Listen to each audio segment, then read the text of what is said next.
Paz e bem, nessa reflexão, meditação, vamos conversar sobre esse tema, Santa Teresa, filha da Igreja. Nós sabemos, pelo testemunho da Beata Ana, que foi no dia da morte, nos últimos momentos de vida de Santa Teresa, que ela pronunciou essa frase: "Por fim, Senhor, morro filha da Igreja." Ela, ao deixar esse mundo, se reconhece, reafirma, totalmente dependente da Igreja, totalmente em comunhão com a Igreja. É como esposa de Cristo, é como membro do corpo de Cristo, que ela se despede desse mundo e se confia à eternidade de Deus. Vamos situar, irmãos, o movimento teresiano. Nós sabemos que naquele século XVI estava acontecendo, primeiramente, a colonização das Américas. A África já estava sendo colonizada, a Ásia também, o Oriente, e a colonização das Américas trouxe um novo impulso missionário para toda a igreja na Europa. Santa Teresa se diz impactada por isso, incomodada com o fato de que o testemunho de muitos missionários afirmava que as almas se perdiam por falta de doutrina. Então, esse movimento da colonização, da evangelização, surge no mesmo momento em que a igreja está em contra-reforma, porque a reforma protestante aconteceu iniciando em 1517. Teresa cresceu vendo esse movimento, a heresia protestante se alastrando pela Europa. Então, esses dois acontecimentos, a evangelização dos indígenas americanos e a reforma protestante, enche o coração de Teresa de zelo apostólico. E ela quer, desde cedo, contribuir para a reforma da Igreja. Portanto, temos que entender a reforma teresiana do Carmelo não como simplesmente uma reforma de ordem religiosa. É um efeito da contra-reforma da Igreja. Teresa é uma reformadora da Igreja e não só da sua ordem religiosa. Ela quer reformar não só o Carmelo. O Beato Maria Eugênio nos diz que Santa Teresa descobriu progressivamente a Igreja que é o Cristo total. Porque isso não era muito conhecido. Essa doutrina do Cristo total é de Santo Agostinho. Ele diz: "Pois sem ele, sem Cristo, nada somos. Nele, contudo, também somos o Cristo." Por quê? Porque Cristo total é cabeça e corpo. Ou seja, a igreja é o próprio corpo de Cristo. Não é possível apaixonar-se por Cristo sem apaixonar-se também pela igreja. Não é possível aderir a Cristo sem estar na igreja. Nesses tempos que nós vivemos, essa ideologia é um grande risco, um grande perigo. Cristo sim, igreja não, é o que muitas das novas gerações bradam por aí. Muita literatura, muitos filmes ensinando isso. Jesus é legal, mas a igreja não. Nós precisamos retomar essa doutrina Christus totus, o Cristo total. Jesus é a cabeça desse corpo, mas o Cristo total inclui os seus membros.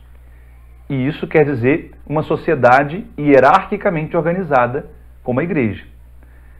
Aquilo que Santo Inácio de Loyola gostava de chamar de a nossa mãe, a igreja hierárquica. Então, irmãos e irmãs, o Beato Maria Eugênio nos afirma ainda que a união da alma com Cristo, na espiritualidade carmelitana, está orientada para uma unidade mais alta, aquela de Cristo com a sua igreja. É muito comum lermos essa espiritualidade esponsal, essa nomenclatura da esponsalidade da alma esposa nos escritos de Teresa e de João da Cruz. Mas nós precisamos lembrar que esta relação da alma com Cristo esposo só é uma imagem figurada da verdadeira relação que é revelada pela Escritura. Deus é o esposo do povo de Israel no Antigo Testamento. Cristo, no Novo Testamento, é o esposo da igreja inteira. Então, é nesse sentido que o voto de castidade na vida religiosa, feminina sobretudo, personifica a pessoa, personifica a igreja. Assim como o celibato sacerdotal personifica o Cristo esposo. Nós, sacerdotes, ao fazermos a promessa do celibato, ao não desposar uma esposa aqui na terra, nós estamos sendo a personificação do Cristo cabeça da igreja, do Cristo esposo da igreja. Assim também, as religiosas, de maneira especial, fazem o voto de castidade para personificar a igreja esposa de Cristo. O mistério da salvação, irmãos e irmãs, é assim que a igreja tem que ser vista. Diz o beato Maria Eugênio, esta é, com efeito, a ordem do plano divino. A sabedoria assume uma humanidade, imola e a dá em alimento. Encarnação, redenção, igreja. Não dá para separar a igreja do mistério pascal e do mistério do Natal. A igreja é o que vem na sequência. Após a vinda do Filho de Deus para assumir a nossa natureza e a consumação dessa natureza assumida no mistério pascal, o que surge é a igreja. Naquela imagem que os santos padres viram do Cristo ferido na cruz, como o Adão adormecido. Do peito de Cristo surge a igreja, assim como da costela de Adão surge Eva. A igreja, esposa do Cordeiro. A igreja, portanto, é a realização do plano de salvação. Não é meramente um acessório, não é algo que poderia passar sem acontecer. A igreja é o efeito dos mistérios da encarnação e da redenção. Santa Teresa mesma diz que grave engano afastar-se da sacratíssima humanidade de nosso Senhor Jesus Cristo. No 6º livro do Castelo Interior. Nós sabemos que Santa Teresa mudou isso na mística da chamada devoção moderna daquela época do século XVI na Espanha, em que parecia que a espiritualidade cristã caminhava para uma coisa etérea, abstrata, puramente espiritual, imaterial. Santa Teresa vem nos lembrar que não. Pensar em Cristo, contemplar o Cristo com seu corpo, contemplar o Cristo na Eucaristia, não é obstáculo, muito pelo contrário. Torna presente o mistério da encarnação, sem o qual não há igreja. Então, se nós somos igreja, nós dependemos desse mistério da humanidade do Filho de Deus. Teresa, então, se considera filha da igreja. Nós vemos essa influência até mesmo em Santa Teresinha. Santa Teresinha, naquela página, talvez a mais conhecida, que usamos no ofício das leituras, da memória de Santa Teresinha, diz: no coração da igreja, minha mãe, serei o amor. Alguns têm dúvida se esse minha mãe não seria um vocativo. Talvez Teresa estivesse falando com uma das suas irmãs, ou a madre do seu Carmelo, chamando de mãe. Mas não, se nós formos olhar o contexto daquele parágrafo, Teresinha está conversando diretamente com Deus. Portanto, não é um vocativo. É uma explicação. No coração da igreja, vírgula, que é minha mãe, serei o amor. E é interessante ela destacar isso, porque o contexto é o do corpo de Cristo. Igreja como corpo de Cristo. Cada um de nós um membro. E ela, ao falar da igreja como corpo de Cristo, é que chama a igreja de sua mãe.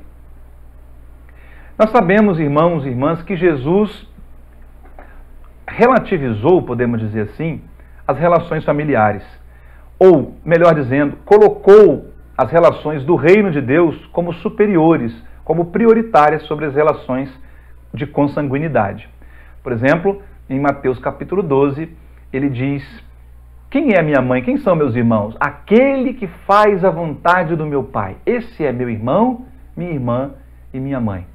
Então é interessante que Teresa é filha, mas é também mãe de Cristo.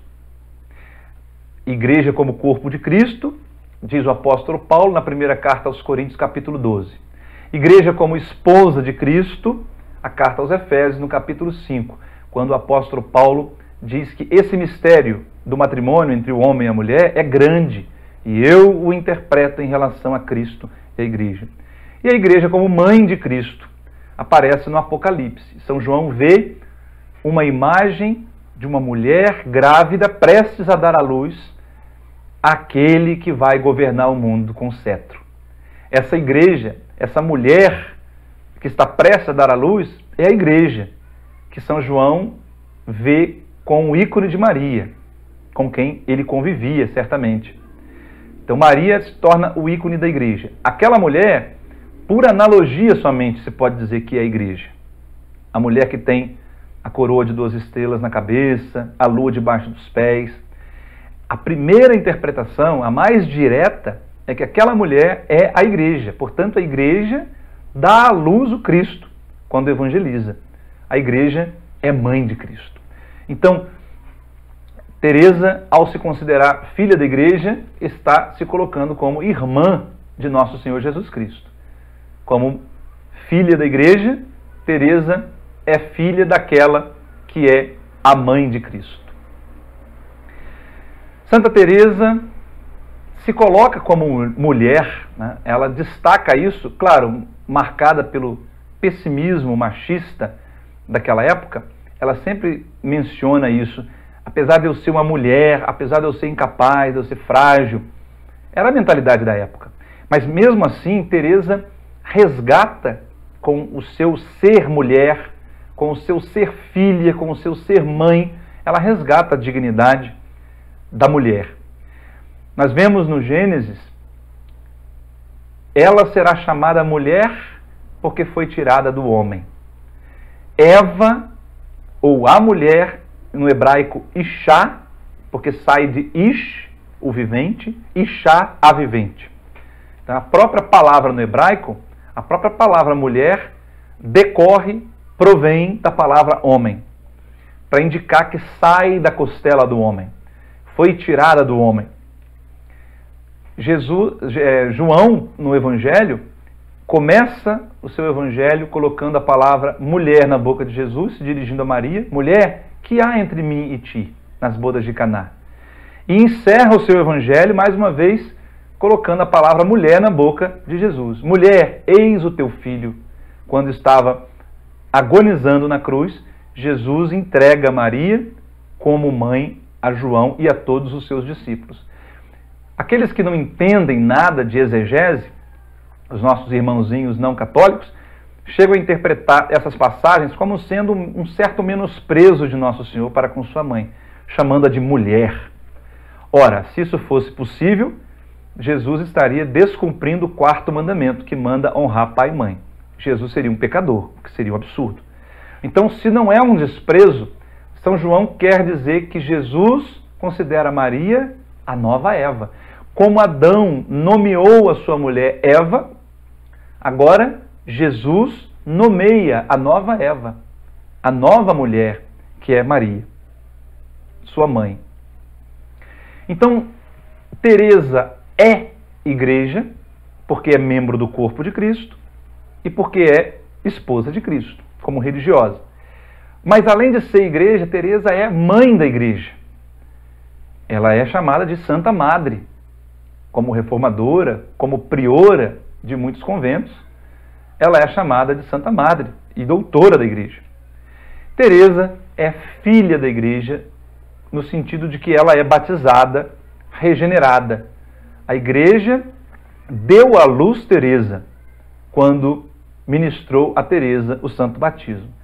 Então esses termos, ser igreja, ser mãe da igreja, ser filha da igreja, todas devem ser vistas dentro do seu contexto.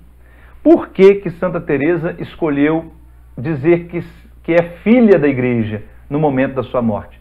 Justamente porque ela se sente ali sendo gestada, ela se sente ali na hora de ser dada à luz.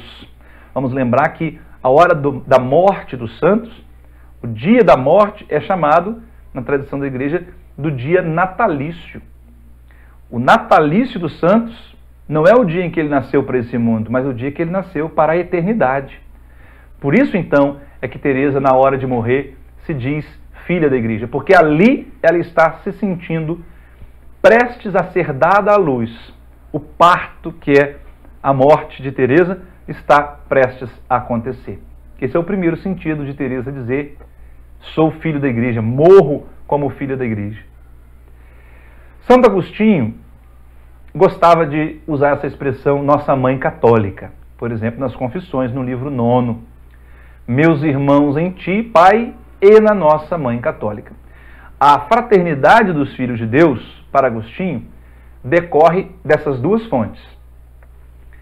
Somos irmãos por causa do único Pai, que é Deus. Somos irmãos por causa da nossa mãe comum, a nossa mãe católica, isto é, a igreja. Teresa bebia dessa fonte ao considerar a igreja como mãe, portanto, se colocar como filha dessa mãe. Ser filho da igreja ou filha da igreja significa ser gerado e nutrido pela igreja. Teresa não só foi gerada pelo batismo para a vida da graça, mas ela foi nutrida pela igreja continuamente pelos sacramentos, sobretudo pela Eucaristia, assim como a mãe amamenta o filho, consola o filho, cria o filho. Teresa se sente consolada, nutrida pela igreja. E também tem o sentido de continuar na plena comunhão com a igreja, na dependência da igreja. Vamos lembrar que foi aberto um processo na Santa Inquisição que suspeitava de algumas obras de Santa Teresa. Ao dizer, antes de morrer, morro como filha da igreja, Teresa está proclamando que não há qualquer sombra de dúvida da sua plena comunhão com a Igreja Católica. Ela está no pleno direito de filha da igreja. E é assim, com essa consciência tranquila, que ela se entrega nos braços de Deus. Teresa entende que quando nós partimos desse mundo, nós não vamos a Deus como indivíduos, nós vamos como igreja. Nesse sentido que se entende aquela frase dos padres da igreja: extra ecclesia nulla salus. Fora da igreja não há salvação. É como igreja que nós nos apresentamos a Deus na hora da morte, não como indivíduos. Porque como indivíduos isolados, nós nada somos. Mas como membros do corpo de Cristo, aí sim nós podemos ser salvos. A igreja é mãe, irmãos, porque gera, como falamos, pelo batismo, alimenta pela Eucaristia, educa. Vamos lembrar aqui o nome daquela encíclica de São João 23, Mater et Magistra. Igreja é mãe e mestra. Então, a igreja nos educa, por isso é mãe. A igreja nos corrige, por isso a penitência, quando pecamos. A igreja cuida de nós, está aí o sacramento da unção dos enfermos. A igreja nos cura, por isso a igreja é mãe. Enfim, irmãos, concluímos com o que diz o Catecismo da Igreja Católica. Assim se pode desenvolver entre os fiéis cristãos um verdadeiro espírito filial para com a igreja. Ele é o resultado normal do crescimento da graça batismal que nos gerou no seio da igreja e nos fez membros do corpo de Cristo. Irmãos e irmãs, nessa meditação, contemplando Teresa, que diz ser filha da igreja, todos nós somos convidados também a dizer isso. Com Teresa d'Ávila, nós somos filhos da igreja. A nossa igreja não é santa e pecadora, ela é santa. Pecadores somos nós, os membros desse corpo de Cristo. Mas a igreja é santa. Por quê? Porque a cabeça dela é santa. A igreja tem como cabeça Jesus. Vamos comparar a igreja com um corpo de uma pessoa doente, que está com o corpo, por exemplo, todo atrofiado, todo cheio de feridas, mas a cabeça funciona perfeitamente. Essa pessoa, podemos dizer, é feliz. Por quê? Porque ela está lúcida. Então, nós não julgamos a pessoa pelas feridas do corpo, e sim pela sua capacidade mental. Assim também é a igreja.